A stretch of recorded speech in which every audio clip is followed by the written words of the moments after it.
Namtumbo oye! Kama kweli unaunga mkono, nyosha mkono juu.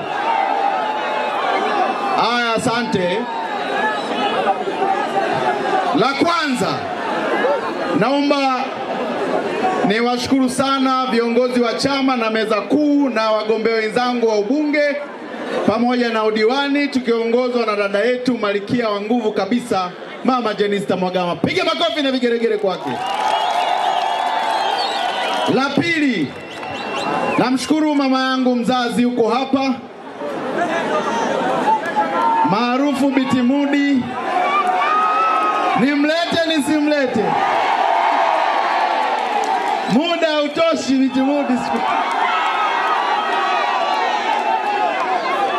Haya, sasa kulingana na muda, kwa sababu tuna ratiba za kufunga maeneo fulani fulani, tutaangalia. Niwatambulishe familia. Yuko mama mkubwa ambaye Bi Imani Juma Homera, mke wangu huyu hapa. Mmemuona? Nyosha mkono juu.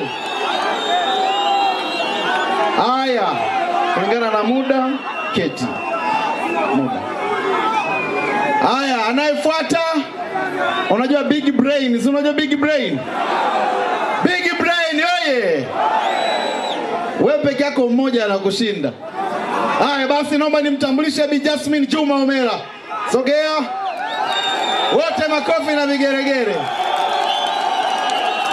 Haya, asante, tumemaliza. Shukrani. La kwanza, tunakwenda kujenga stendi ya mabasi na soko la kisasa hapa Namtumbo. Namtumbo oye! La pili, siku ya 7 leo maji pale changamoto nyumbani. Na naamini wananchi hapa mnaijua tatizo la maji. Na tayari pale nashukuru sana serikali, tulishasaini mkataba. Sasa tunakwenda kujenga mradi wa maji wa uhakika hapa Namtumbo mjini. Lakini niwaambieni, niseme nisiseme, hatuachi kijiji wala mtaa, lazima maji yatoke.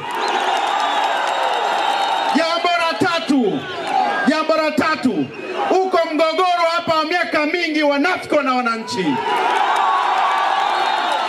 Sasa ndugu zangu, niseme nisiseme, muda umefika wa kuweza kuondoa tatizo hilo.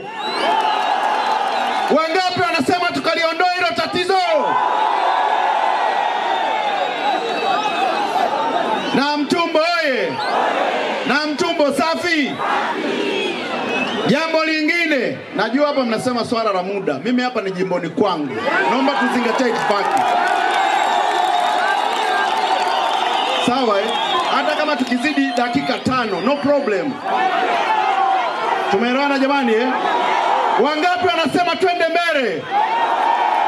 Jambo la 3, jambo la 4. Tuna changamoto hapa ya barabara za mitaa. Ndugu zanguni, tunakwenda kutengeneza zaidi ya kilomita 15 mpaka 20 za lami hapa mjini.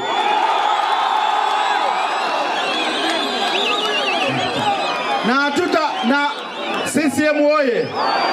Na wala hatutaweza kutengeneza hizo barabara kwa kiwango cha lami eneo la Namtumbo peke yake. Tutakwenda na matarafa mengine. Baada ya kusema haya, ndugu zangu, na washukuru